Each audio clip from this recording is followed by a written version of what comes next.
Sebelum ceritanya dimulai, silahkan tulis di kolom komentar dari daerah mana saja teman-teman yang menonton cerita ini. Jangan lupa like dan subscribe agar channel ini bisa semakin berkembang dan bisa mempersembahkan cerita yang lebih menarik lagi. Malam itu, Bunga dan Hasan sedang mengadakan pesta besar di apartemen mereka yang paling mewah. Ruangan itu sangat terang dan indah, dihiasi dengan lampu-lampu gantung yang berkilauan.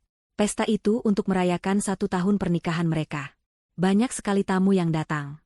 Semuanya adalah orang-orang penting dan teman-teman bisnis mereka. Dari jendela apartemen yang sangat besar, pemandangan lampu kota Jakarta di malam hari terlihat sangat indah, seperti lautan bintang. Wangi bunga lili dan mawar memenuhi seluruh ruangan, membuat suasana terasa sangat nyaman. Terdengar alunan musik jazz yang pelan, menemani obrolan dan tawa para tamu yang hadir. Bunga berdiri di tengah-tengah keramaian. Ia memakai gaun hijau yang sangat cantik dan membuatnya terlihat anggun. Senyum tidak pernah hilang dari wajahnya.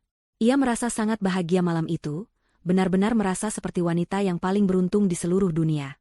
Setahun yang lalu, ia menikah dengan Hasan. Bunga sangat mencintai Hasan dan percaya kalau Hasan adalah jodohnya.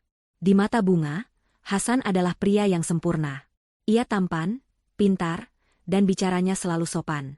Hasan memang berasal dari keluarga biasa saja, tidak kaya seperti Bunga. Tapi ia adalah seorang pekerja keras yang punya banyak mimpi. Bunga, yang merupakan satu-satunya ahli waris dari perusahaan besar milik ayahnya, melihat ada sesuatu yang istimewa dalam diri Hasan. Karena itu, Bunga tidak ragu untuk mendukung suaminya. Ia memberikan jabatan direktur kepada Hasan di perusahaannya. Ia ingin Hasan juga ikut bersinar. Dan benar saja, Hasan bekerja dengan sangat baik. Di mata semua orang, mereka adalah pasangan yang sangat serasi. Suami yang hebat dan istri yang selalu mendukung, seolah-olah mereka membangun semuanya bersama-sama. Selamat ya, Bunga, Hasan. Kalian cocok sekali, kata seorang teman lama keluarga Bunga sambil menyalami mereka. Terima kasih banyak, Om, jawab Hasan sambil tersenyum ramah. Senyumnya memang sangat menawan. Ia lalu memeluk pinggang Bunga dengan mesra. Semua ini berkat istri saya yang hebat ini. Mendengar pujian itu, Bunga merasa sangat senang. Hasan memang selalu tahu cara membuatnya merasa spesial. Bunga menatap suaminya dengan penuh cinta. Malam ini, Hasan terlihat sangat gagah memakai setelan jas mahal yang Bunga belikan beberapa bulan lalu.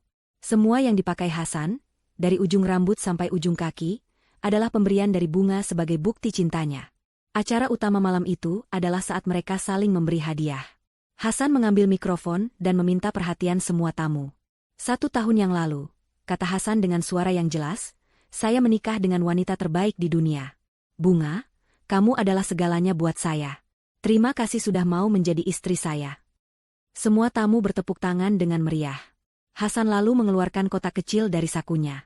Di dalamnya ada sebuah kalung berlian yang sangat cantik.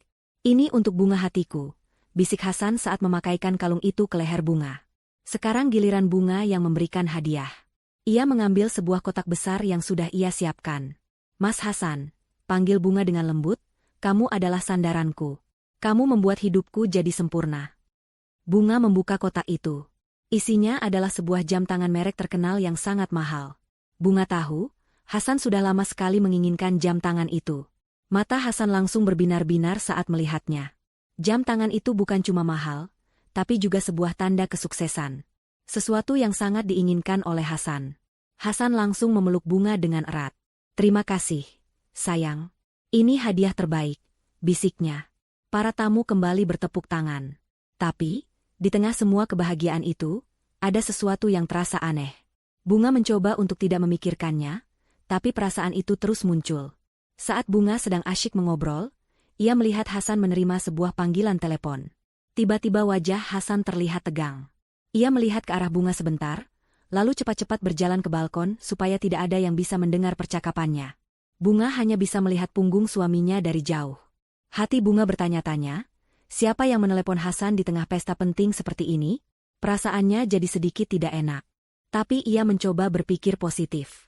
Mungkin saja itu urusan pekerjaan yang sangat penting. Tidak lama kemudian, mata Bunga melihat ke arah Rania. Rania adalah salah satu manajer yang bekerja di bawah pimpinan Hasan.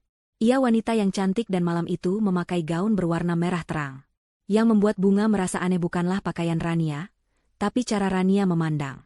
Mata Rania tidak melihat ke panggung atau ke tamu lain. Matanya terus menatap ke arah balkon, tempat Hasan sedang menelepon.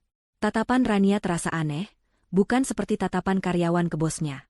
Terlihat ada rasa cemburu dan rasa ingin memiliki di sana. Ketika Hasan kembali masuk ke dalam ruangan, Bunga melihat Rania tersenyum tipis ke arah suaminya. Semua itu terjadi sangat cepat, tapi Bunga yakin dengan apa yang ia lihat. Pesta akhirnya selesai. Para tamu mulai pulang satu persatu. Mereka semua memuji pesta bunga yang meriah dan mengatakan kalau Bunga dan Hasan adalah pasangan yang sempurna. Setelah semua tamu pergi, tinggal Bunga dan Hasan berdua. Hasan memeluk Bunga dari belakang. Pestanya sukses besar, sayang. Kamu memang hebat, kata Hasan. Bunga mencoba menikmati pelukan itu dan melupakan semua hal aneh yang ia lihat tadi. Malam semakin larut. Bunga dan Hasan masuk ke kamar tidur mereka yang besar. Hasan terlihat sangat lelah. Setelah membersihkan diri, ia langsung berbaring di tempat tidur. Aku capek sekali, katanya sambil menarik selimut. Selamat tidur, sayang. Tidak sampai 5 menit, Hasan sudah tertidur pulas. Tapi Bunga tidak bisa tidur. Pikirannya tidak tenang. Ia terus teringat kejadian di pesta tadi. Hasan yang menerima telepon diam-diam, dan tatapan aneh Rania. Perasaan tidak enak itu datang lagi, dan kali ini terasa lebih kuat. Ia berbaring di samping Hasan dan menatap langit-langit kamarnya. Hatinya sangat gelisah. Ia mencoba berkata pada dirinya sendiri, mungkin semua ini hanya perasaanku saja. Mungkin aku hanya terlalu lelah. Ia menoleh dan menatap wajah suaminya yang sedang tidur. Hasan terlihat begitu tenang. Mana mungkin pria ini berbohong padanya? Hasan sangat mencintainya, Bunga yakin itu. Lalu, mata Bunga melihat ponsel Hasan yang ada di meja kecil samping tempat tidur. Tiba-tiba, layar ponsel itu menyala. Ada sebuah pesan masuk. Jantung Bunga langsung berdebar kencang. Ia tahu tidak sopan memeriksa ponsel suaminya. Tapi perasaan penasarannya lebih besar dari apapun. Ia harus tahu. Pelan-pelan sekali, Bunga mengulurkan tangannya dan mengambil ponsel itu.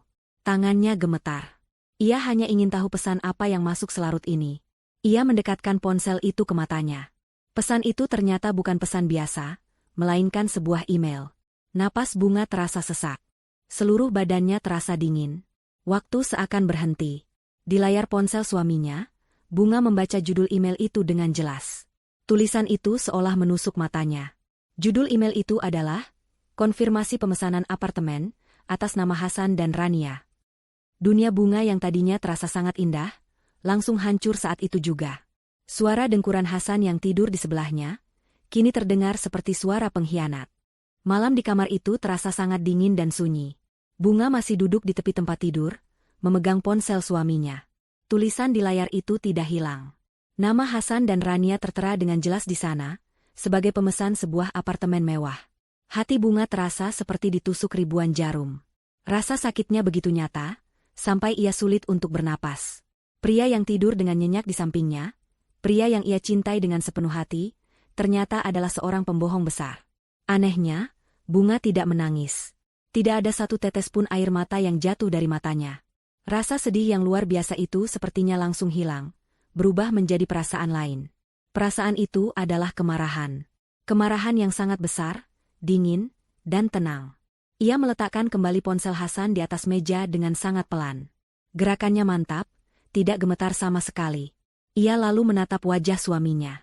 Wajah yang dulu selalu membuatnya merasa tenang, kini terlihat seperti wajah orang asing yang sangat menjijikan. Bunga tidak bisa tidur sama sekali malam itu. Ia bangkit dari tempat tidur dan duduk di sofa yang menghadap ke jendela besar kamarnya. Ia memandangi lampu-lampu kota yang berkelip di kejauhan, tapi pikirannya tidak di sana. Pikirannya sibuk menyusun kembali semua potongan teka-teki. Ia teringat semua hal-hal aneh yang pernah dilakukan Hasan selama setahun ini. Hasan yang sering berkata harus lembur di kantor. Hasan yang semakin sering pergi keluar kota untuk urusan pekerjaan. Semua kebohongan itu sekarang terlihat sangat jelas. Rasa sakit hatinya perlahan berubah menjadi sebuah kekuatan. Bunga sadar, ia tidak bisa hanya diam dan menangis. Ia tidak mau menjadi korban dalam permainan ini. Hasan dan selingkuhannya sudah meremehkannya. Mereka pikir Bunga adalah wanita bodoh yang mudah ditipu. Bunga tersenyum tipis dalam kegelapan. Mereka akan segera tahu kalau mereka sudah membuat kesalahan terbesar dalam hidup mereka. Bunga tidak akan membiarkan mereka menang. Ketika pagi tiba, Bunga bangkit dari sofa.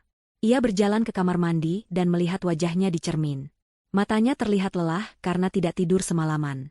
Tapi sorot matanya berbeda. Tidak ada lagi tatapan lembut dan penuh cinta di sana. Yang ada hanyalah tatapan tajam dan penuh perhitungan. Wanita yang ada di cermin itu bukan lagi bunga yang kemarin. Ia adalah bunga yang baru, yang siap untuk berperang. Hebatnya, bunga bisa bersikap seolah tidak ada apa-apa. Ia melakukan semua kegiatan paginya seperti biasa. Ia membuat sarapan dan kopi untuk Hasan. Saat Hasan bangun, bunga menyapanya dengan senyum, seolah malam tadi adalah malam yang paling indah. Hasan sama sekali tidak curiga. Ia membalas senyum bunga dan mencium kening istrinya. "Pagi, sayang," kata Hasan dengan ceria. "Pagi, Mas. Kopinya sudah siap," jawab bunga dengan suara yang tenang. Mereka sarapan bersama di meja makan. Hasan banyak bercerita tentang rencananya di kantor hari ini. Bunga hanya mendengarkan sambil mengangguk dan tersenyum. Tapi di dalam hatinya, setiap kata yang keluar dari mulut Hasan terdengar seperti kebohongan. Bunga harus berpura-pura. Aktingnya harus sempurna agar rencananya berhasil. Saat Hasan masuk ke kamar mandi untuk bersiap-siap pergi kerja, Bunga langsung bergerak. Ia teringat sesuatu. Dulu, ia pernah membelikan Hasan sebuah alat perekam suara yang ukurannya sangat kecil. Katanya agar Hasan bisa merekam ide-ide penting saat rapat. Alat itu hampir tidak pernah dipakai. Bunga segera pergi ke ruang kerja Hasan dan membuka laci mejanya. Benar saja, alat itu ada di sana. Dengan cepat, Bunga menyalakan alat perekam itu. Lalu ia berjalan ke kamar dan mengambil tas kerja Hasan. Ia mencari sebuah kantong kecil di bagian dalam tas, tempat yang jarang diperiksa. Dengan hati-hati, Bunga memasukkan alat perekam suara itu ke dalamnya. Tangannya tidak gemetar sedikit pun. Hatinya sudah mantap. Ia butuh lebih banyak bukti. Bukti yang akan ia gunakan untuk menghancurkan Hasan dan selingkuhannya. Setelah Hasan pamit dan berangkat kerja, Bunga langsung menelepon kantornya. Ia membatalkan semua jadwal pertemuannya hari itu. Ia beralasan sedang tidak enak badan. Ia butuh waktu sendirian untuk fokus pada rencananya. Ia lalu menghubungi asisten pribadinya, satu-satunya orang di kantor yang paling ia percaya. "Tolong siapkan semua data pengeluaran perusahaan yang berhubungan dengan Hasan selama setahun ini. Kirim ke email pribadi saya. Rahasiakan ini dari siapapun," perintah Bunga. Sore harinya, Hasan pulang kerja. Ia membawa sebuket bunga mawar untuk Bunga.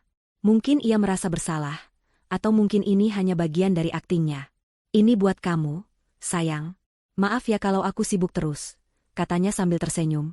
Bunga menerima bunga itu dan mencium wanginya. "Terima kasih, Mas," katanya sambil tersenyum manis. Tapi dalam hatinya, Bunga merasa muak. Bunga ini terasa seperti bunga palsu, sama seperti cinta Hasan padanya. Malam itu, Bunga menunggu lagi sampai Hasan tertidur. Begitu ia mendengar suara dengkuran halus dari suaminya, Bunga langsung bangkit. Ia mengambil tas kerja Hasan, mengeluarkan alat perekam suara yang ia pasang tadi pagi, lalu membawanya ke ruang kerjanya. Ia mengunci pintu rapat-rapat. Ia duduk di kursinya, lalu memakai headphone di telinganya. Jantungnya berdebar sangat kencang. Inilah saatnya ia mendengar kebenaran, meskipun pasti akan sangat menyakitkan. Bunga menekan tombol play. Awalnya hanya terdengar suara-suara berisik seperti di dalam mobil dan di kantor. Lalu, Bunga mendengar suara Hasan. Tidak lama kemudian, terdengar suara wanita. Suara itu terdengar manja dan centil. Bunga langsung mengenalinya. Itu suara Rania. "Pesta semalam hebat banget ya, sayang. Semua orang percaya banget loh kalau kalian itu pasangan yang bahagia," kata Rania sambil tertawa. "Sudah pasti. Aku kan pintar akting," jawab Hasan dengan bangga. Bunga itu gampang sekali ditipu. Cukup puji dia sedikit, kasih hadiah, dia pasti langsung percaya. Hati Bunga terasa seperti diremas. Ia mengepalkan tangannya kuat-kuat. Ia terus mendengarkan rekaman itu. Hasan dan Rania membahas semua rencana busuk mereka dengan sangat detail. Mereka berencana akan menikah siri bulan depan. Hasan akan berbohong pada Bunga, bilang kalau ia harus pergi dinas ke luar kota. Setelah menikah, mereka akan langsung pergi bulan madu ke Paris. Rania bahkan sudah punya daftar barang-barang mahal yang ingin ia beli di sana. Hasan hanya tertawa dan berjanji akan membelikan semuanya. "Terus apartemen kita gimana? Aku sudah nggak sabar mau pindah," kata Rania dengan nada merengek. "Sabar dong. Aku sudah bayar uang mukanya pakai kartu kredit dari Bunga. Nanti kalau sudah lunas, kita bisa langsung tinggal di sana. Setelah itu, kita cari cara untuk ambil uang Bunga lebih banyak lagi. Aku bisa buat proyek palsu di kantor. Dia terlalu cinta sama aku, jadi pasti nggak akan curiga, kata Hasan. Bunga memejamkan matanya.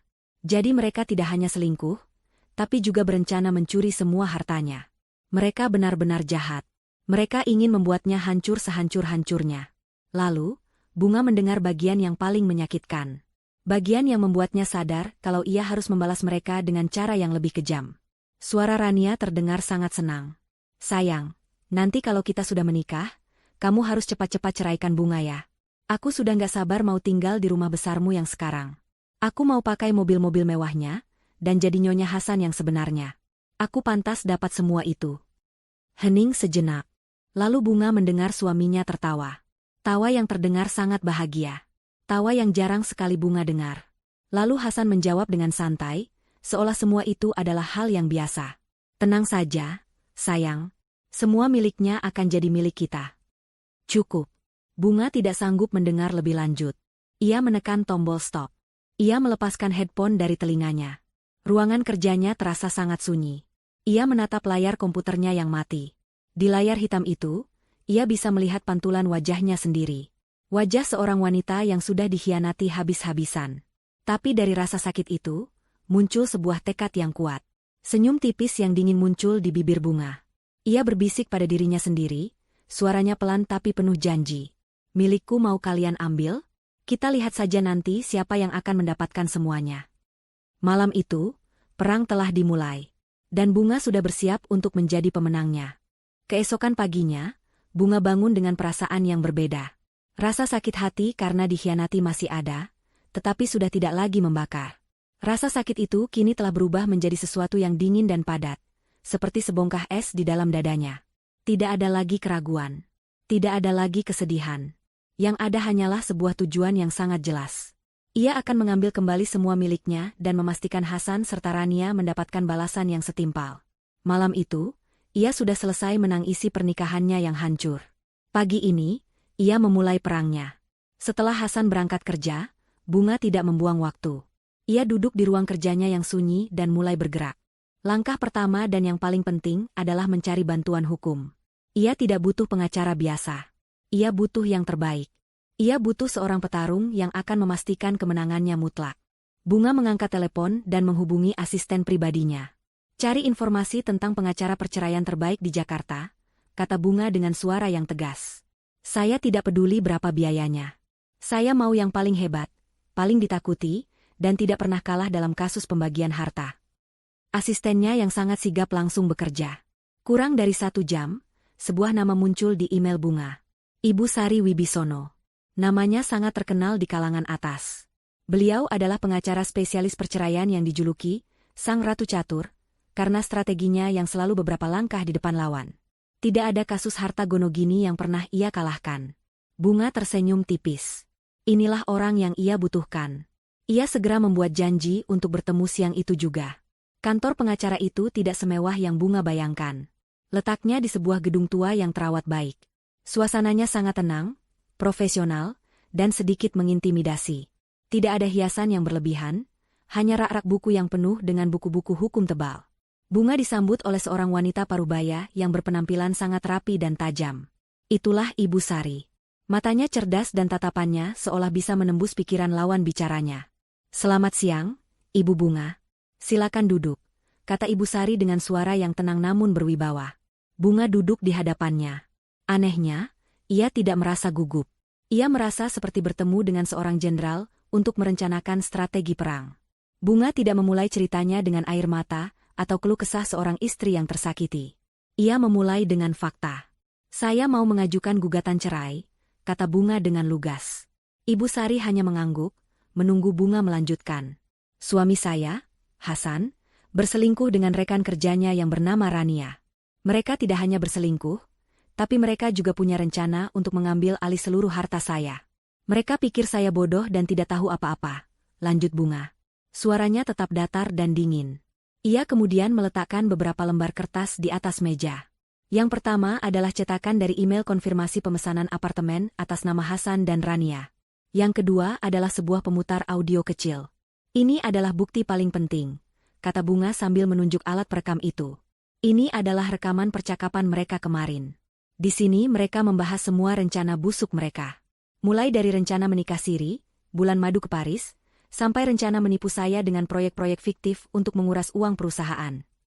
Ibu Sari mengambil alat itu dan memasang earphone. Bunga menunjukkan bagian mana yang harus didengarkan. Selama beberapa menit, Ibu Sari hanya diam mendengarkan. Ekspresi wajahnya tidak berubah, tetap tenang. Tapi Bunga bisa melihat kilat di matanya yang semakin tajam. Setelah selesai, Ibu Sari meletakkan earphone itu kembali di atas meja. Ini lebih dari cukup, Bu Bunga, kata Ibu Sari. Ini adalah bukti pengkhianatan yang sempurna. Rencana mereka sangat jelas dan jahat. Kita bisa memenangkan ini dengan mudah. Untuk pertama kalinya, Ibu Sari tersenyum tipis. Itu adalah senyum seorang predator yang baru saja melihat mangsa empuk.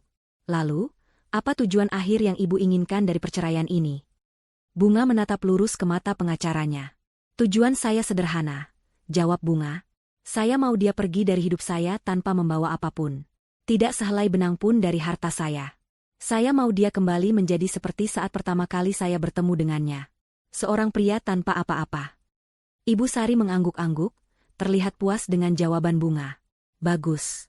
Kalau begitu kita punya senjata yang sangat kuat. Saya sudah memeriksa data ibu sebelum pertemuan ini. Kalian menandatangani perjanjian pranikah setahun yang lalu, kan? Benar, jawab Bunga.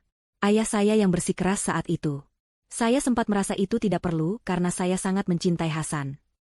Ayah ibu adalah orang yang sangat bijak, kata Ibu Sari. Perjanjian itu menyatakan dengan sangat jelas bahwa semua harta yang ibu miliki sebelum menikah adalah milik ibu sepenuhnya. Dan yang lebih penting, semua keuntungan atau aset baru yang dihasilkan dari harta bawaan ibu selama masa pernikahan juga 100% menjadi milik ibu. Suami ibu hanya berhak atas apa yang ia hasilkan sendiri dari gajinya. Dan dari data yang saya lihat, gajinya tidak akan cukup untuk membeli bahkan satu ban mobil mewah milik ibu. Hati Bunga terasa sedikit lega. Ia berterima kasih dalam hati pada almarhum ayahnya yang sudah melindunginya bahkan setelah tiada. Jadi, apa langkah kita selanjutnya? Tanya Bunga. Langkah kita adalah bergerak dalam senyap, jelas Ibu Sari. Mulai besok, tim saya akan membantu ibu untuk mengamankan semua aset. Kita akan menarik semua dana dari rekening bersama.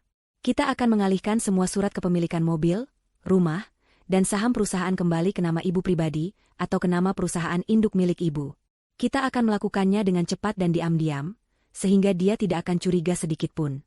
Ibu harus tetap bersikap seperti biasa di rumah. Jangan tunjukkan perubahan apapun.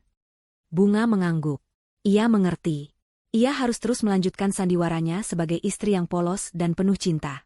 Di akhir pertemuan, Ibu Sari mengajukan satu pertanyaan penting. Kapan kita akan mulai mengirimkan surat gugatan cerai ini secara resmi ke pengadilan dan kepada suami ibu? Bunga terdiam sejenak. Ia mengeluarkan ponselnya dan membuka aplikasi kalender. Ia menunjuk sebuah tanggal di bulan depan.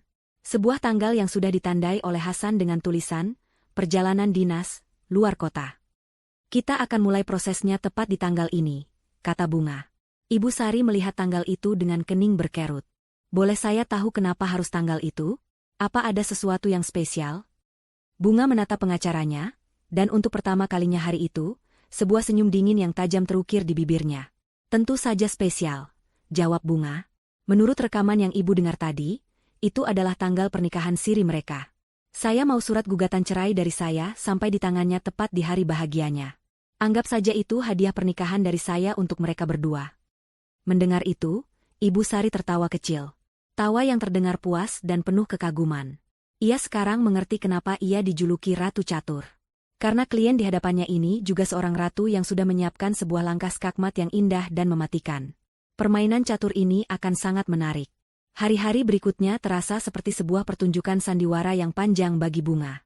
Ia harus menjalani dua kehidupan yang sangat berbeda. Di luar, di hadapan Hasan, ia adalah istri yang sama seperti biasanya. Ia tetap menyiapkan sarapan, menanyakan kabar di kantor, dan tersenyum saat Hasan menceritakan lelucon. Ia bahkan sesekali membelikan makanan kesukaan Hasan saat pulang kerja. Setiap sentuhan, setiap senyuman, setiap kata manis yang ia ucapkan terasa seperti racun di lidahnya sendiri. Tapi ia tahu, ia harus melakukan ini. Aktingnya harus sempurna agar Hasan tidak curiga sama sekali. Sementara itu, di dalam dirinya, Bunga adalah seorang komandan perang yang sibuk mengatur strategi. Setiap kali Hasan pergi bekerja, apartemen mewah mereka langsung berubah menjadi markas komando. Tim dari pengacara Ibu Sari datang silih berganti. Ada ahli keuangan, ahli hukum properti, dan notaris. Mereka semua bekerja dengan cepat dan sangat rahasia.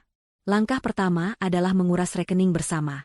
Bunga pergi ke bank pusat tempat ia menjadi nasabah prioritas. Ia bertemu langsung dengan kepala manajer bank yang sudah lama mengenalnya. Dengan alasan ingin melakukan restrukturisasi investasi untuk bisnis baru, Bunga meminta semua dana dari rekening bersama mereka dipindahkan ke sebuah rekening baru yang ia buka hari itu juga. Rekening itu hanya atas nama dirinya sendiri. Karena Bunga adalah pemilik utama dari dana tersebut, prosesnya berjalan dengan sangat lancar. Hanya dalam 1 jam, rekening bersama yang biasa digunakan Hasan untuk berfoya-foya kini isinya menjadi 0. Selanjutnya adalah aset perusahaan dan properti. Bunga mengadakan rapat darurat dengan dewan direksi yang paling ia percayai. Ia menjelaskan bahwa ia akan melakukan perubahan struktur kepemilikan demi keamanan aset jangka panjang. Beberapa saham perusahaan yang sebelumnya diatasnamakan Hasan sebagai formalitas jabatannya sebagai direktur, langsung dialihkan kembali ke perusahaan induk milik Bunga. Proses itu diselesaikan dalam 1 hari melalui notaris. Kemudian, giliran properti. Penthouse yang mereka tinggali, sebuah villa di Bali, 2 mobil sport mewah, semuanya atas nama Bunga. Tapi untuk berjaga-jaga, tim hukumnya membuat lapisan perlindungan baru, memastikan tidak ada celah hukum sedikitpun yang bisa dimanfaatkan Hasan untuk menuntutnya. Menjalani 2 peran ini sangat menguras tenaga dan pikiran Bunga. Suatu malam, saat mereka sedang makan malam, sebuah momen yang menegangkan terjadi. Hasan sedang memeriksa ponselnya saat tiba-tiba keningnya berkerut. "Sayang, ini aneh sekali," kata Hasan. "Aku baru dapat notifikasi dari aplikasi mobile banking. Katanya saldo di rekening bersama kita jadi 0. Kok bisa?" Jantung Bunga sempat berdebar kencang. Ini adalah ujian pertamanya. Ia meletakkan sendoknya dengan tenang dan menatap Hasan dengan ekspresi bingung yang dibuat-buat. "Oh, ya ampun, aku lupa kasih tahu kamu, Mas," seru Bunga sambil menepuk dahinya pelan. "Itu aku yang pindahkan uangnya tadi pagi. Aku harus bayar uang muka untuk tanah proyek properti baru kita di daerah selatan. Aku pakai rekeningku yang lain biar proses administrasinya lebih cepat. Maaf ya lupa bilang." Bunga sengaja menyebut proyek properti baru kita, agar Hasan merasa dilibatkan. Mendengar kata proyek dan investasi, mata Hasan langsung berbinar. Keserakahannya mengalahkan kecurigaannya. Ia langsung percaya begitu saja. "Oh, begitu. Proyek yang itu ya? Wah, bagus dong kalau sudah mulai jalan," kata Hasan dengan antusias. Ia sama sekali tidak tahu bahwa proyek itu tidak ada. Dan uang itu sekarang berada di tempat yang tidak akan pernah bisa ia sentuh lagi seumur hidupnya. Bunga berhasil melewati ujian itu dengan sempurna.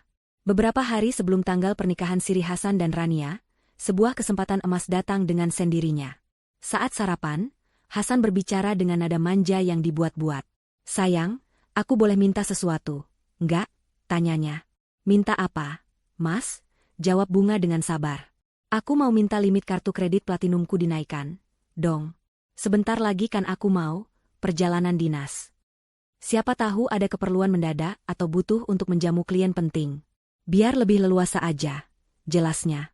Bunga hampir tertawa. Tentu saja ia tahu untuk apa limit kartu kredit itu. Bukan untuk menjamu klien, tapi untuk membiayai pernikahan sirinya dan membelikan Rania tas-tas mahal di Paris. Ini adalah jebakan yang disodorkan Hasan untuk dirinya sendiri. Bunga tersenyum sangat manis. "Tentu saja boleh, Mas. Ide bagus itu. Nanti siang aku langsung telepon pihak bank untuk mengurusnya. Kamu tenang saja." Siang harinya, Bunga benar-benar menelepon manajer bank pribadinya. Tapi permintaannya bukan seperti yang Hasan harapkan. "Selamat siang, Pak," sapa Bunga di telepon. "Saya mau memberikan instruksi khusus untuk semua kartu kredit tambahan atas nama Hasan." "Baik, Ibu Bunga. Apakah mau dinaikkan limitnya?" tanya manajer itu. "Bukan," jawab Bunga dengan suara yang dingin dan jelas. "Saya mau, tepat pada tanggal 25 bulan ini, pukul 7 malam, semua kartu kredit atas nama Hasan dibekukan total. Saya ulangi, bekukan semuanya secara permanen. Tanpa ada pemberitahuan apapun sebelumnya kepada pemegang kartu." Ada jeda hening sejenak di seberang telepon sebelum manajer itu menjawab dengan patuh. "Baik, Ibu Bunga. Akan kami laksanakan sesuai instruksi Ibu." Malam itu, Bunga berdiri di ruang kerjanya. Di atas mejanya, tergeletak tumpukan dokumen baru. Surat kepemilikan rumah, mobil, bukti rekening bank, dan surat saham. Semuanya kini 100% kembali atas namanya. Ia telah berhasil menarik kembali semua kekayaannya dari jangkauan Hasan. Operasi senyapnya telah selesai. Tepat saat itu, Hasan masuk ke kamar sambil bersenandung kecil. Wajahnya terlihat sangat ceria. Semua persiapan untuk perjalanan dinasku sudah beres. Sayang, katanya sambil memeluk Bunga dari belakang. Aku pasti akan kangen sekali sama kamu. Bunga memejamkan mata sejenak, menahan rasa jijiknya. Ia lalu berbalik dan tersenyum kepada suaminya. Senyum seorang istri yang seolah tidak tahu apa-apa. Baguslah kalau semua sudah beres. Mas, kata Bunga dengan lembut. Semoga semua rencanamu di sana berjalan lancar. Hasan tidak tahu bahwa rencana yang Bunga maksud bukanlah perjalanan dinasnya, melainkan rencana kehancuran hidupnya sendiri yang sudah Bunga siapkan dengan sangat rapi. Ia sedang berjalan lurus menuju jebakan yang sempurna. Setelah berhasil mengamankan semua harta pribadinya, kini saatnya Bunga beralih ke medan pertempuran berikutnya, perusahaan. Perusahaan itu adalah peninggalan ayahnya, warisan yang ia jaga dengan sepenuh hati. Hasan dan Rania tidak hanya mengkhianatinya sebagai seorang istri, mereka juga telah menjadi benalu yang berencana menggerogoti perusahaan dari dalam. Bunga tidak akan membiarkan itu terjadi. Ia akan mencabut mereka sampai ke akar-akarnya. Suatu sore, Bunga memutuskan untuk datang ke kantor pusat perusahaannya. Gedung pencakar langit itu berdiri megah di jantung kawasan bisnis Jakarta. Biasanya, Bunga akan datang melalui lobi utama yang ramai. Tapi tidak hari ini. Hari ini misinya bersifat rahasia. Ia mengendarai mobilnya sendiri dan masuk melalui pintu basemen khusus direksi. Dari sana, ia langsung menuju lift pribadi yang membawanya langsung ke lantai paling atas, tempat ruang kerjanya berada. Ruangan itu jarang ia pakai karena ia lebih sering bekerja dari rumah, tapi ruangan itu tetap menjadi simbol kekuasaan tertingginya di perusahaan. Saat ia melangkah keluar dari lift dan berjalan di koridor yang sunyi, ia merasakan sebuah kekuatan yang luar biasa. Setiap jengkal dari gedung ini adalah miliknya. Setiap karyawan yang bekerja di bawahnya adalah tanggung jawabnya. Hasan mungkin menjabat sebagai direktur, tapi ia hanyalah seorang tamu yang diberi jabatan. Pemilik sesungguhnya dari kerajaan ini adalah Bunga. Dan sang ratu kini telah kembali untuk membersihkan istananya dari para pengkhianat. Bunga tidak memanggil banyak orang. Ia hanya menelepon 2 orang ke ruang rapat pribadinya. Orang pertama adalah Pak Tirtayasa, Kepala Divisi Sumber Daya Manusia atau HRD. Pak Tirta adalah orang kepercayaan ayahnya sejak dulu, seorang pria bijaksana yang sangat setia pada keluarga Bunga. Orang kedua adalah pengacaranya, Ibu Sari, yang bergabung melalui panggilan video yang layarnya ditampilkan di dinding ruang rapat. Rapat ini adalah dewan perang yang bersifat sangat rahasia. Selamat sore, Pak Tirta, Bu Sari. Terima kasih sudah datang. Bunga memulai rapat itu dengan suara yang tenang dan berwibawa. Sama-sama, Bu Bunga. Ada masalah penting apa ya, Bu? Tanya Pak Tirta dengan sopan. Bunga tidak membuang waktu untuk basa-basi. Ia tidak menceritakan masalah ini sebagai masalah rumah tangganya. Ia menyajikannya sebagai masalah keamanan perusahaan yang sangat serius. Pak Tirta, saya memanggil Bapak ke sini karena saya menemukan adanya pelanggaran etika yang sangat berat di dalam perusahaan kita. Pelanggaran ini, jika dibiarkan, bisa sangat merugikan dan membahayakan keuangan perusahaan. Jelas Bunga. Ia kemudian menyalakan alat perekam suara dan memutar bagian di mana Hasan dan Rania membahas rencana mereka untuk membuat proyek-proyek fiktif demi mencuri uang perusahaan. Wajah Pak Tirta yang tadinya tenang, perlahan berubah menjadi tegang dan penuh amarah saat mendengar suara direkturnya sendiri merencanakan kejahatan itu. Setelah rekaman berhenti, Bunga melanjutkan. Seperti yang Bapak dengar, Direktur Hasan dan manajer Rania telah berkonspirasi untuk melakukan penipuan. Selain itu, hubungan terlarang antara seorang atasan dan bawahannya di dalam satu divisi adalah pelanggaran berat terhadap kode etik perusahaan kita. Tindakan mereka bukan hanya pengkhianatan pribadi bagi saya, tapi juga pengkhianatan terhadap perusahaan yang sudah memberikan mereka kepercayaan dan jabatan.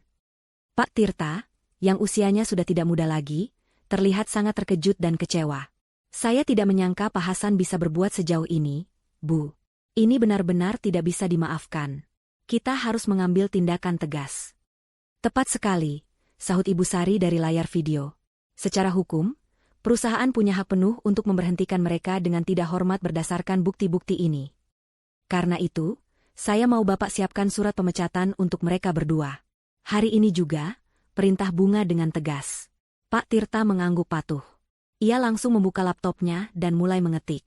Dengan arahan dari Ibu Sari, mereka menyusun 2 surat pemecatan yang isinya sangat formal, dingin, dan tidak memberikan celah sedikitpun.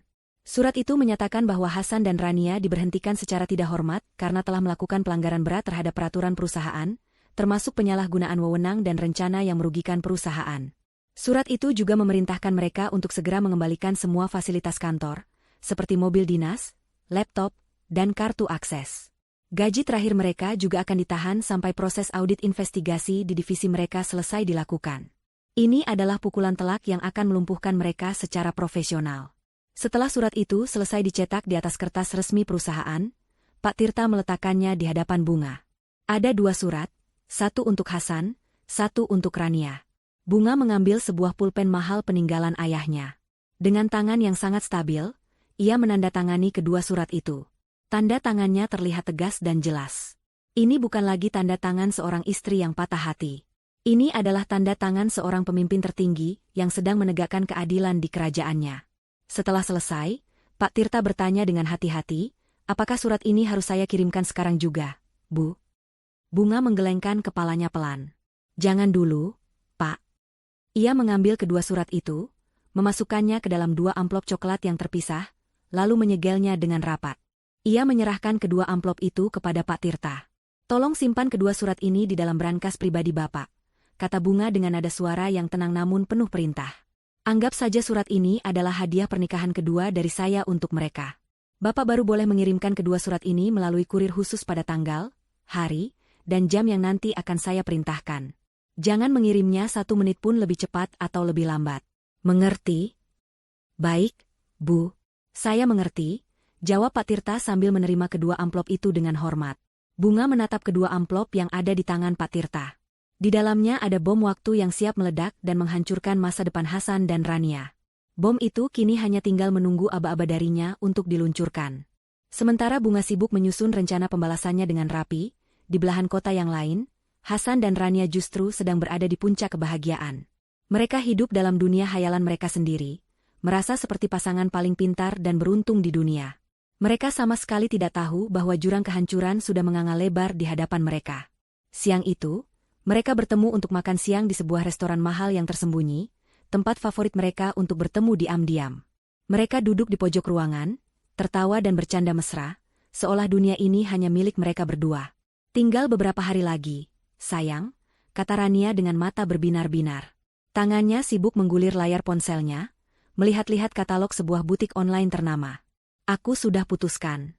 Tas pertama yang akan aku beli adalah Hermes Birkin warna oranye. Cocok kan buat aku, sebagai nyonya Hasan yang baru? Hasan tertawa bangga. Ia meraih tangan Rania dan menciumnya. Tentu saja cocok. Kamu pantas mendapatkan semua yang terbaik. Setelah kita menikah, kamu bisa beli apapun yang kamu mau. Uang Bunga kan banyak, tidak akan habis. Dia sama sekali tidak curiga kan? Tanya Rania, sedikit cemas. Hasan menggeleng dengan angkuh. Curiga? Sama sekali tidak. Dia itu terlalu cinta sama aku, makanya jadi bodoh. Kemarin aku bilang mau naikkan limit kartu kredit, dia langsung setuju. Aku bilang uang di rekening bersama aku pindahkan untuk proyek, dia langsung percaya. Gampang sekali menipunya, kata Hasan dengan sombong. Mereka kemudian mulai membahas masa depan indah yang sudah mereka rencanakan. Rania menunjukkan brosur perjalanan ke Paris yang ada di ponselnya. Mereka berdebat manja tentang hotel mana yang akan mereka pilih, atau restoran bintang 5 mana yang akan mereka kunjungi pertama kali. Mereka juga membahas apartemen mewah mereka yang baru. Nanti di apartemen baru kita, aku mau semua perabotannya dari merek terkenal ya. Aku tidak mau ada barang murah satupun di rumah kita. Pinta Rania. Tenang saja. Semua akan aku turuti. Kita akan hidup seperti raja dan ratu, janji Hasan. Ego Hasan terasa melambung tinggi. Selama ini, ia hidup di bawah bayang-bayang kekayaan Bunga. Meskipun ia menikmati semua fasilitas mewah, di dalam hatinya ia merasa kecil. Tapi sekarang, ia merasa seperti pemenang. Ia berhasil mendapatkan wanita muda yang cantik seperti Rania, dan sebentar lagi ia akan menguasai semua harta Bunga. Ia merasa seperti pria paling hebat di dunia. Dalam setiap percakapan mereka, nama Bunga selalu disebut dengan nada meremehkan. Bagi mereka, Bunga hanyalah sebuah mesin ATM berjalan. Seorang wanita naif yang terlalu sibuk dengan dunianya sendiri, sehingga tidak sadar sedang dibodohi habis-habisan. Mereka tidak pernah berpikir sedikitpun bahwa Bunga, wanita yang mereka anggap lemah itu, adalah pemilik sesungguhnya dari perusahaan tempat mereka bekerja. Mereka tidak tahu bahwa Bunga memiliki kecerdasan, koneksi, dan kekuatan untuk menghancurkan mereka dalam sekejap mata. Itulah kesalahan terbesar mereka. Mereka terlalu meremehkan sang ratu. Hari-hari menjelang pernikahan siri mereka terasa begitu cepat dan penuh kegembiraan. Rania sudah membeli sebuah kebaya putih sederhana untuk acara ijab kabul mereka. Sementara itu, Hasan mulai berkemas untuk perjalanan dinasnya. Ia memasukkan beberapa kemeja terbaiknya ke dalam koper, sambil bersenandung membayangkan kehidupannya yang baru. Mereka benar-benar merasa seperti sudah memenangkan segalanya. Sehari sebelum hari H, Hasan pulang ke rumah lebih awal. Ia ingin memainkan adegan terakhirnya sebagai suami yang baik. Ia membawakan bunga sekotak coklat mahal kesukaannya. Hasan memeluk Bunga dengan erat di ruang keluarga. Pelukannya terasa hangat, tapi bagi Bunga, pelukan itu terasa dingin dan palsu. "Aku akan berangkat besok pagi sekali, sayang," kata Hasan dengan suara yang dibuat terdengar sedih. "Jaga diri baik-baik ya selama aku pergi. Aku pasti akan kangen sekali sama kamu." Bunga membalas pelukan itu. Wajahnya ia sandarkan di bahu Hasan, menyembunyikan matanya yang dingin seperti es. Ia membiarkan suaminya menyelesaikan sandiwaranya. Setelah beberapa saat, ia melepaskan pelukan itu dan menatap wajah Hasan. Dengan suara yang terdengar sangat tulus dan lembut, Bunga berbisik di telinganya. Kata-katanya manis, namun mengandung makna tersembunyi yang hanya ia dan para penonton yang tahu. "Semoga perjalananmu menyenangkan ya, Mas. Dan semoga semua rencanamu berhasil. Ingat ya, aku doakan semoga semua rencanamu berjalan dengan lancar." Hasan tersenyum lebar. Ia sama sekali tidak menangkap ancaman di balik doa itu. Ia justru merasa sangat senang. Istrinya yang bodoh ini bahkan mendoakan kelancaran rencananya untuk menikah lagi. Betapa beruntungnya dia. Ia tidak sadar bahwa itu bukanlah sebuah doa. Itu adalah ucapan selamat tinggal. Ucapan terakhir sebelum badai terbesar dalam hidupnya datang menerjang. Pagi itu, matahari bersinar cerah, seolah ikut merayakan hari yang akan menjadi titik balik dalam kehidupan Bunga. Hasan turun dari lantai atas dengan menyeret kopernya, wajahnya berseri-seri penuh semangat. Ia sudah mengenakan kemeja terbaiknya, siap untuk memulai perjalanan dinasnya. Sebuah perjalanan yang ia yakini akan membawanya menuju kehidupan baru yang gemilang bersama Rania. Ia sama sekali tidak tahu bahwa perjalanan ini justru akan membawanya lurus ke dalam jurang kehancuran. Bunga sudah menunggunya di dekat pintu, memainkan perannya sebagai istri yang sedih karena akan ditinggal suami. Wajahnya ia buat sedikit murung, namun tetap dengan senyum yang dipaksakan. "Hati-hati di jalannya, Mas," kata Bunga sambil membantu merapikan kerah kemeja Hasan. "Jangan lupa telepon aku kalau sudah sampai." "Pasti, sayang. Kamu jangan sedih begitu, dong. Cuma beberapa hari kok," jawab Hasan sambil memeluk Bunga. "Aku pergi dulu ya." Ia memberikan sebuah ciuman singkat di kening Bunga. Itu adalah ciuman perpisahan, meskipun hanya Bunga yang tahu arti sesungguhnya dari perpisahan itu. Bunga mengantar Hasan sampai ke teras depan. Ia melambaikan tangan saat mobil mewah milik Bunga yang dikendarai Hasan perlahan bergerak meninggalkan halaman rumah yang luas itu.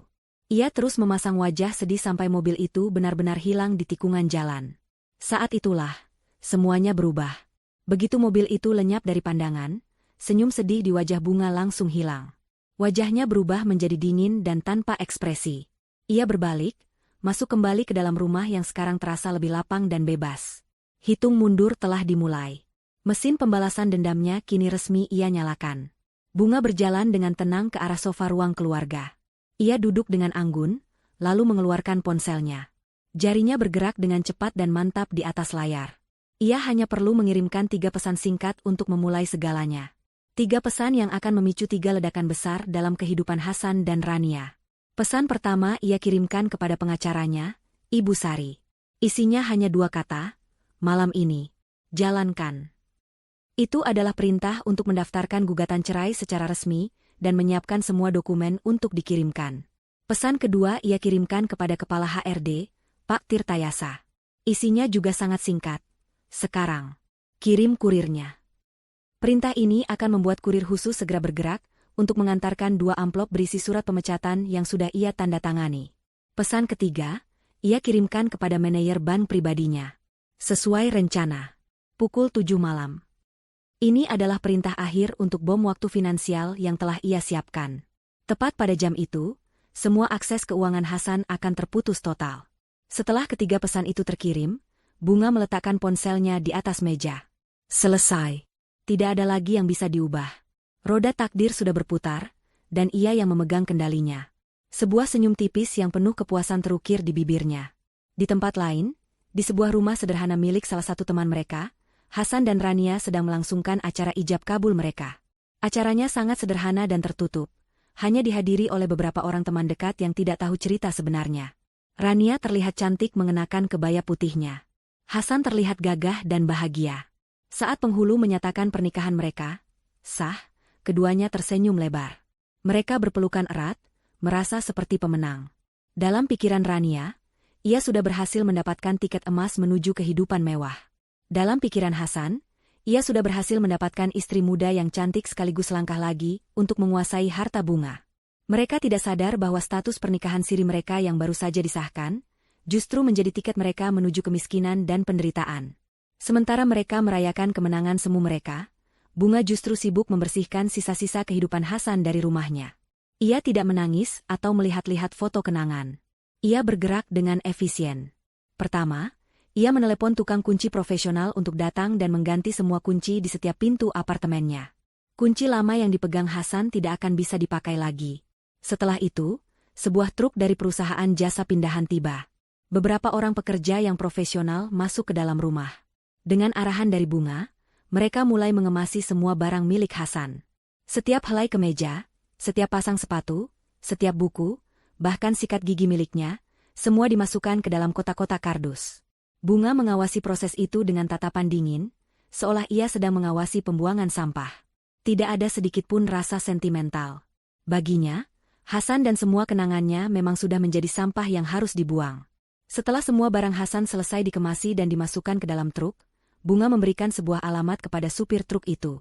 Alamat sebuah rumah kontrakan kecil di pinggiran kota yang sudah ia sewa selama sebulan. Itulah istana baru untuk raja dan ratu gadungan itu. Waktu terus berjalan. Sore pun tiba. Di hotel bintang 5 paling mewah di Jakarta, Hasan dan Rania baru saja tiba. Mereka berencana merayakan malam pertama pernikahan mereka di sana. Kita pesan kamar yang paling mahal, Presidential Suite, kata Hasan dengan bangga kepada Rania sambil merangkulnya mesra. Ia ingin menunjukkan pada istri barunya bahwa ia adalah pria kaya raya yang bisa memberikan segalanya. Mereka berjalan dengan penuh percaya diri menuju meja resepsionis. Lobi hotel itu sangat megah dengan lantai marmer dan lampu kristal yang berkilauan. Hasan merasa seperti berada di puncak dunia. Jam di dinding lobi menunjukkan pukul 6:55. Tinggal 5 menit lagi menuju waktu eksekusi. Selamat malam, saya mau check-in, kata Hasan dengan gaya angkuh kepada resepsionis. Saya mau kamar Presidential Suite. Baik, Pak. Boleh saya pinjam kartu kreditnya? Tanya resepsionis itu dengan ramah. Hasan mengeluarkan kartu kredit Black Card dari dompetnya dengan gerakan yang meyakinkan. Ini adalah kartu andalannya, kartu yang ia pikir limitnya baru saja dinaikkan oleh Bunga. Ia menyerahkannya kepada resepsionis. Resepsionis itu mengambil kartu tersebut. Tepat saat itu, jarum jam di dinding bergerak, menunjukkan pukul 7 malam tepat. Waktu eksekusi telah tiba. Resepsionis itu menggesek kartu Hasan ke mesin. Sekali. Gagal. Ia menggeseknya lagi. Gagal lagi. Wajah resepsionis itu mulai terlihat bingung. Ia menatap Hasan dengan tatapan ragu. Maaf, Pak, katanya dengan suara pelan. Kartunya ditolak. Kata-kata, kartunya ditolak, menggema di telinga Hasan seperti suara petir di siang bolong. Ia tertegun sejenak. Di lobi hotel semewah ini, di depan istri barunya, hal paling memalukan yang bisa terjadi baru saja menimpanya. Ditolak? Itu tidak mungkin. Coba lagi sekali lagi. Mungkin mesinnya yang rusak, kata Hasan, suaranya sedikit meninggi karena panik. Beberapa tamu lain yang sedang berada di lobi, mulai melirik ke arah mereka dengan penasaran. Rania yang berdiri di sampingnya mulai terlihat kesal. Wajahnya yang tadi berseri-seri kini cemberut. Hasan, kok bisa begini? Bisiknya dengan nada marah. Resepsionis itu mencoba menggesek kartu itu lagi dengan sabar. Hasilnya tetap sama. Maaf, Pak. Tetap tidak bisa. Ada tulisan, transaksi ditolak oleh bank. Keringat dingin mulai membasahi dahi Hasan. Ia segera membuka dompetnya dan mengeluarkan kartu kredit lain. Kartu platinum. Ia menyerahkannya pada resepsionis. Hasilnya, ditolak. Ia mencoba kartu gold miliknya. Ditolak juga. Kepanikan Hasan mencapai puncaknya. Ia mencoba kartu debitnya. Maaf, Pak. Saldonya tidak mencukupi, kata resepsionis itu, kini dengan tatapan kasihan. Dunia Hasan seakan runtuh saat itu juga. Semua akses keuangannya, sumber kebanggaan dan kekuasaannya, lenyap dalam sekejap.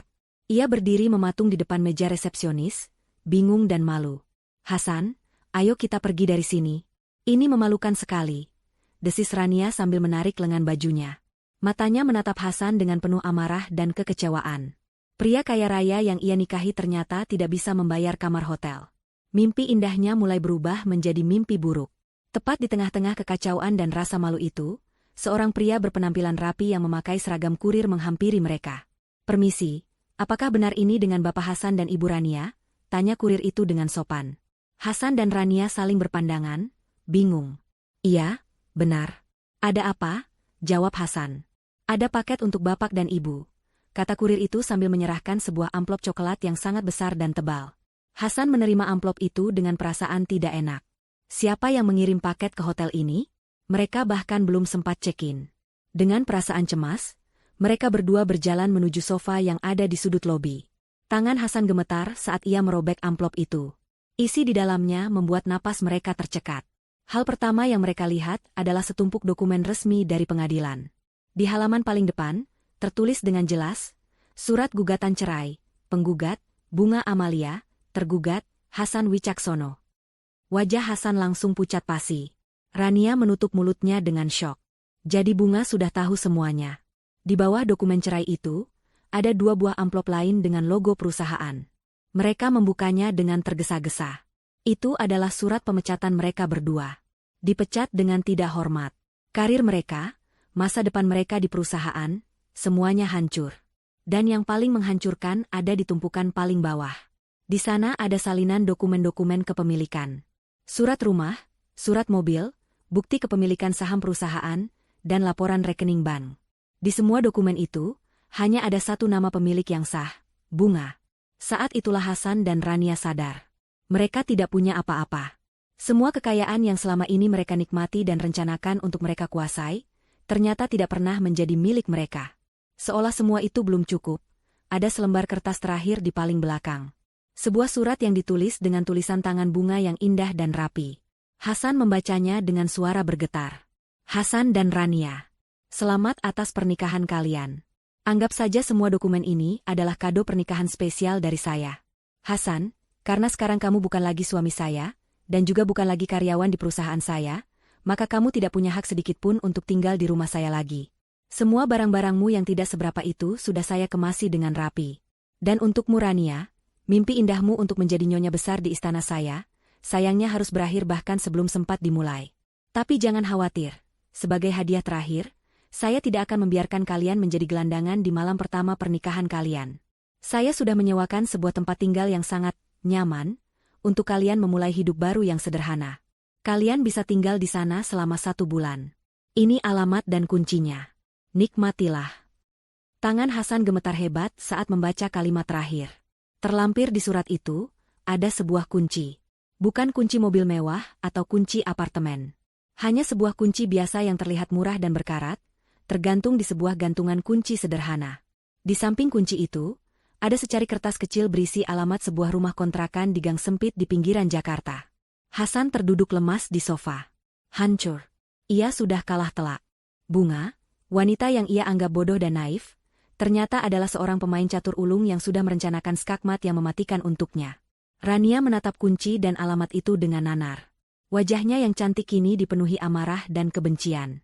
Ia tidak lagi menatap Hasan dengan cinta, tapi dengan tatapan jijik. "Jadi semua ini bohong?" desis Rania, suaranya bergetar karena marah. "Selama ini kamu menipuku? Kamu itu tidak punya apa-apa. Yang kaya raya itu istrimu." Pertengkaran pertama mereka sebagai suami istri pun meledak di lobi hotel mewah itu.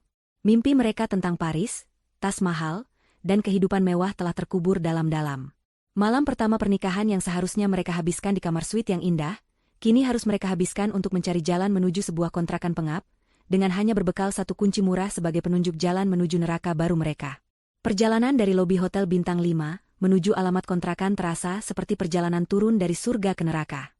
Hasan dan Rania terpaksa berjalan kaki keluar dari area hotel yang mewah itu, sambil menyeret koper mereka. Tidak ada lagi mobil mewah yang menjemput. Dengan sisa uang tunai yang ada di dompet Rania, mereka memesan taksi online termurah. Sepanjang perjalanan, tidak ada satu kata pun yang terucap di antara mereka. Keheningan di dalam mobil terasa begitu berat, penuh dengan amarah, kekecewaan, dan saling menyalahkan. Pemandangan di luar jendela mobil perlahan berubah. Gedung-gedung pencakar langit yang gemerlapan digantikan oleh bangunan-bangunan tua yang kusam. Jalanan yang lebar dan rapi berubah menjadi jalanan sempit yang ramai dan berantakan. Akhirnya, mobil berhenti di ujung sebuah gang yang gelap dan becek. Alamatnya di dalam gang ini, Pak, Bu.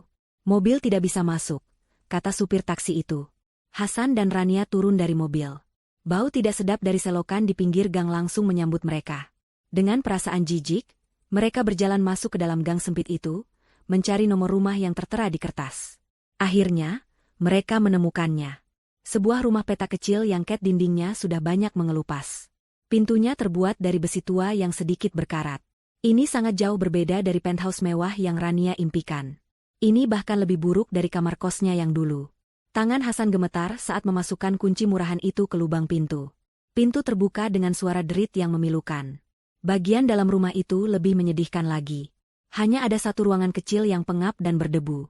Tidak ada sofa mahal atau TV layar datar. Hanya ada sebuah kasur tipis di lantai, sebuah lemari plastik kecil, dan sebuah kipas angin tua. Di tengah ruangan itu, bertumpuk beberapa kotak kardus besar. Itu adalah semua barang-barang milik Hasan yang sudah dikemasi oleh Bunga. Seluruh hidupnya kini hanya terbungkus di dalam kardus. Begitu pintu ditutup, amarah Rania yang sejak tadi ia tahan akhirnya meledak seperti bom. Ini yang kamu janjikan padaku, Hasan? Teriak Rania, suaranya melengking tinggi. Ia menendang salah satu kotak kardus dengan keras. Ini istana yang kamu bilang? Hidup seperti ratu? Aku lebih mirip tikus di sini. Diam kamu, Rania, balas Hasan, emosinya juga ikut tersulut. Rasa malu dan putus asanya berubah menjadi amarah. Kamu pikir aku mau tinggal di tempat seperti ini? Lalu kenapa kita di sini? Ini semua karena kebodohanmu. Kamu bilang istrimu itu bodoh dan gampang ditipu. Ternyata kamu yang bodoh. Dia sudah tahu semua rencana kita dari awal, pekik Rania. Wajahnya memerah karena marah, air mata mulai mengalir di pipinya. Tapi itu bukan air mata kesedihan, melainkan air mata kemarahan. Oh, jadi sekarang kamu menyalahkanku? Sahut Hasan dengan sinis. Siapa yang setiap hari merengek minta tas mahal? Siapa yang tidak sabar mau pindah ke apartemen mewah? Siapa yang terus mendorongku untuk cepat-cepat meninggalkan Bunga? Itu kamu. Semua ini karena keserakahanmu. Aku serakah karena kamu bilang kamu kaya. Ternyata kamu cuma laki-laki miskin yang numpang hidup sama istri. Pembohong. Pertengkaran mereka semakin menjadi-jadi. Mereka saling berteriak, saling menghina, dan saling menyalahkan.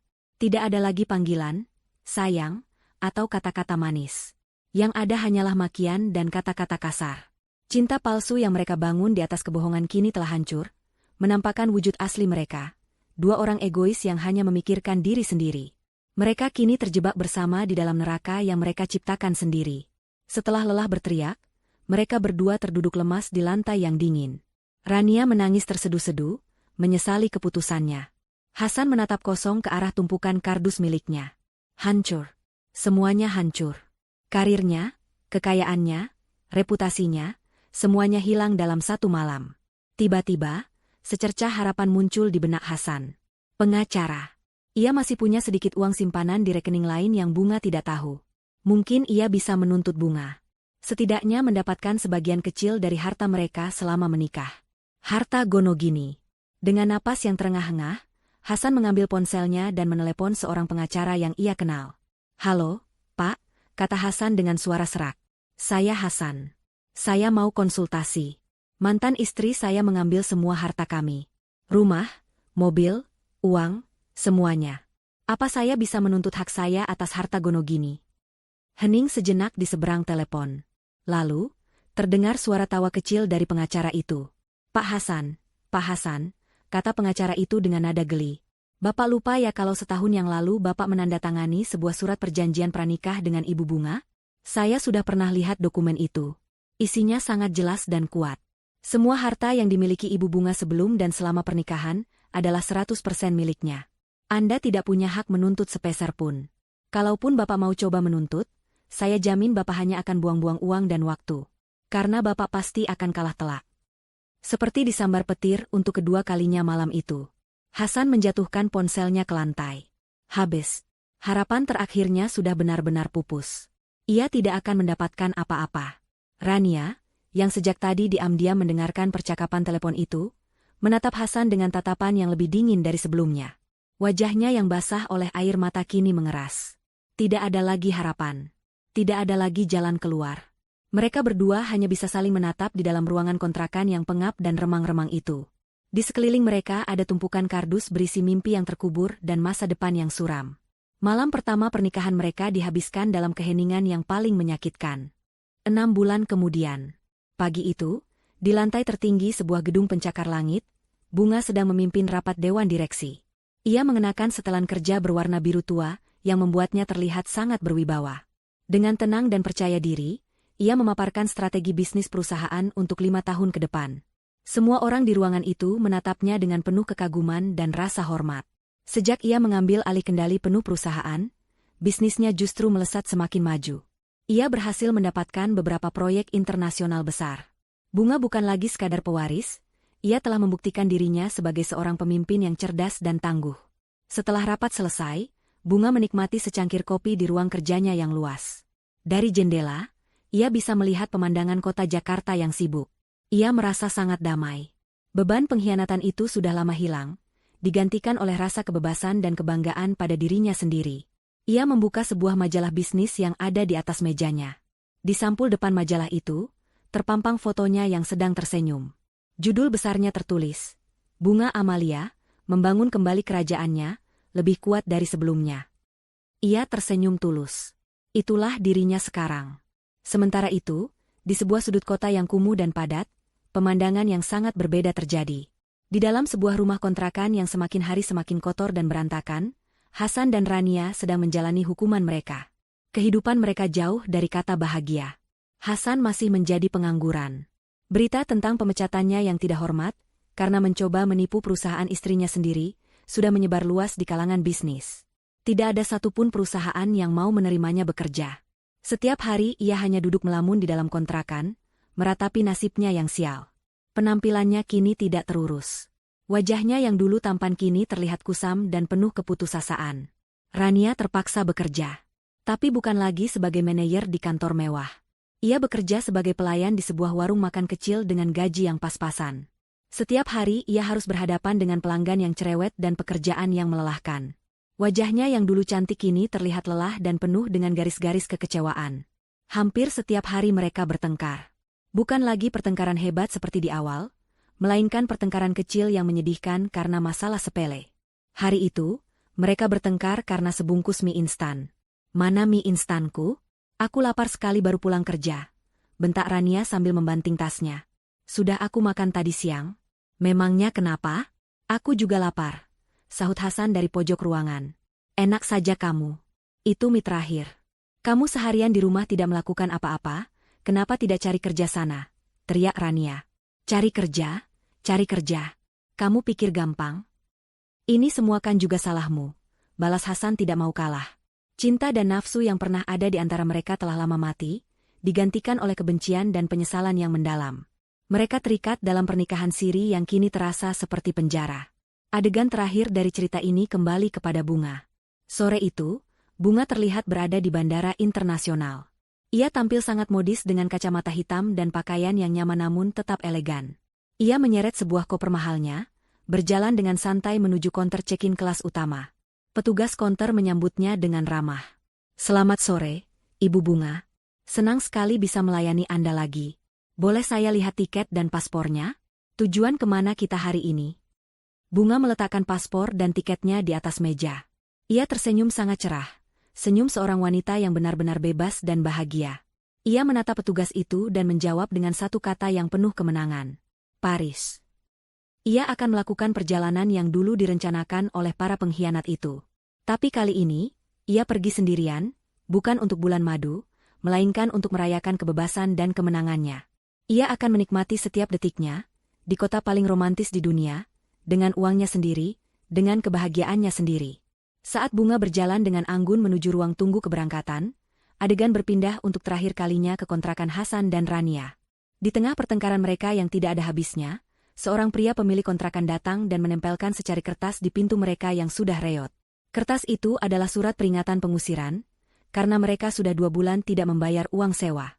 Hadiah sewa gratis selama sebulan dari Bunga sudah lama berakhir. Kini, mereka benar-benar akan menjadi gelandangan. Karma telah datang dengan cara yang paling manis bagi Bunga, dan paling menyakitkan bagi mereka. Sang ratu telah memenangkan permainan.